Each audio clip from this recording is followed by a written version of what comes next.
Hello friends, welcome back to English Minds. Today we are stepping into the vibrant literary world of Ben Jonson and discovering the remarkable poets known as the Sons of Ben, a circle that transformed classical ideals into England, English, elegant English poetry and left a lasting mark on literary history. Let's begin. First of all, overview and characteristic. Sons of Ben refers to the followers and literary disciple of Ben Jonson. Imagine London in the early 17th century. It is a cold evening in London. The famous Mermaid Tavern. It is filled with writers, scholars, and poets. Candles flickers and wooden tables, copies of Horace, Virgil, and Aristotle lie. At the center of gathering sits Ben Jonson, not merely a poet but a master craftsmanship of lectures. The young poets around him ask, Master, what makes a great poet? Ben Jonson smiles and replies, Poetry is not merely inspiration, it is an art that demands discipline, learning, and judgment. The single statement becomes the foundation of an entire literary tradition. The birth of the sons of Ben. The young poets admire Ben Jonson so deeply that they begin to imitate not only his style but also his literary philosophy. People start calling to them the sons of Ben. They are not his biological sons, they are his literary disciples united by a shared belief that poetry should combine classical learning, artistic discipline, elegance, and wit. Every evening, Ben Jonson teaches them four timeless principles. Respect classical traditions, he says. Read Horace before you write your own words. Poetry should inherit the wisdom of Greek and Roman rather than rely on uncontrolled emotion. Art before emotion, Ben Jonson reminds them emotion without craftsmanship is only noise. A true poet shapes emotion through structure, balance, and artistic control. Wit is intelligence and action. Poetry should delight the intellect as much as the heart. Wit is not merely humor, it is refined intelligence expressed beautifully. Beauty requires discipline. A poem must possess harmony, proportion, clarity, elegance, just as an architect designs a perfect building, a poet constructs a perfect poem. The first disciple, Robert Herrick, on evening, Robert Herrick asked, Master, life is so short. What should poetry teach?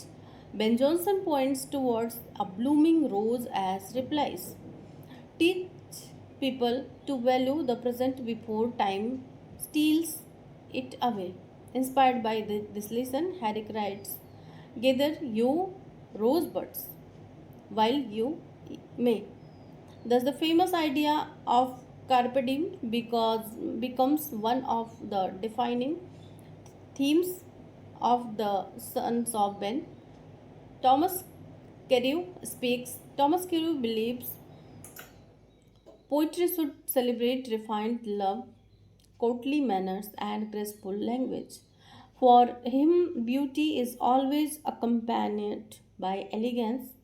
Surgeon Suckling arrives. Surgeon Suckling enters laughing. He tells the group poetry should never lose its charm and spontaneity. His poems are witty, light-hearted, and conversational.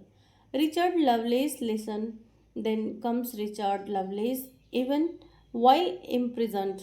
He writes, stone wall do not a prison make, nor iron bars a case. He proves that true freedom belongs to the human spirit rather than body. Ben Jonson's as a final advice, as the evening ends, Ben Jonson tells his students, "Do not imitate me, imitate excellence." He reminds them that a purpose of poetry is not merely to entertain but to unite learning, imagination, moral wisdom, and artistic perfection. The sons of Ben were not simply followers of Ben Jonson, they represented a literary coterie committed to preserving the ideals of Renaissance, humanism, Horatian Classicism, and artistic discipline. Unlike the spontaneous lyricism of many Romantic poets or the intellectual complexity of the metaphysical poets, the sons of Ben valued classical order, balance, harmony, urbanity, wit, controlled emotion, artistic craftsmanship. What is differences between sons of Ben and metaphysical poets? Sons of Ben classical restraint, then metaphysical poets intellectual complexity. Horsen elegance is a trait of sons of Ben, uh, and other than metaphysical poet Duns conceits.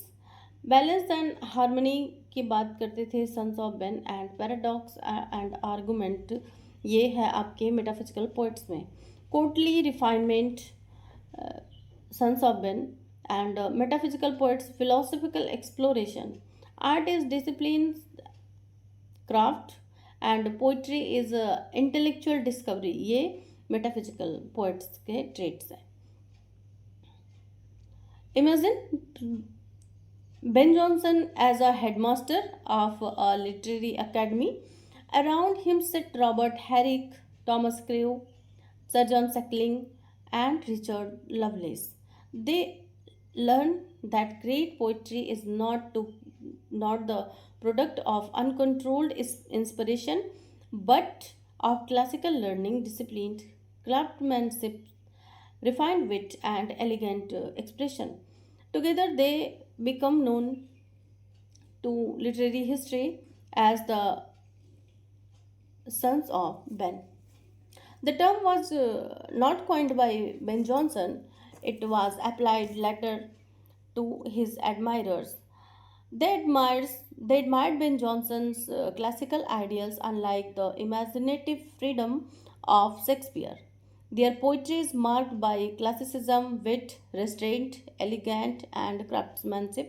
They followed the principle of Horace rather than romantic spontaneity. Cavalier poetry is the sons of Ben are closely connected in English literary history. The sons of Ben generally supported the King Charles I during the English Civil War. Their poetry celebrates love, friendship, wine, beauty, loyalty, and refined living. They rejected excessive emotionalism and preferred balance and decorum. They admired Latin literature, especially Horace. Their poetry is often display urbanity, moderation, and polished diction. Carpe Diem meaning seize of seize the day. The जीलो अपनी जिंदगी is one of the most frequently tested times associated with the sons of Ben.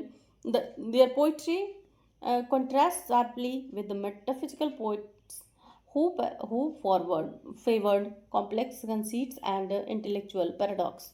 The sons of Ben preferred clarity and graceful lyricism over metaphysical complexity. Ben Jonson's influence continued long after his death through the sons of Ben traditions. Notable members की बात कर लें अगर, तो Robert Herrick prominent थे ये, और regarded as the most distinguished son of Ben. Herrick famous collection and Hesperides.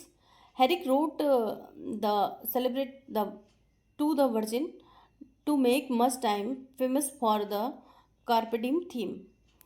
Thomas Carew, another prominent son of Ben, known for polished courtly lyrics. Sir John Suckling combined wit, elegance, and conversational style in his poetry. Richard Lovelace wrote the patriotic lyric to Althea from prison.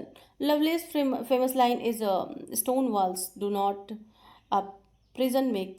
Edmund Walner helped develop to smooth heroic couplet, later preferred by Alexander Pope.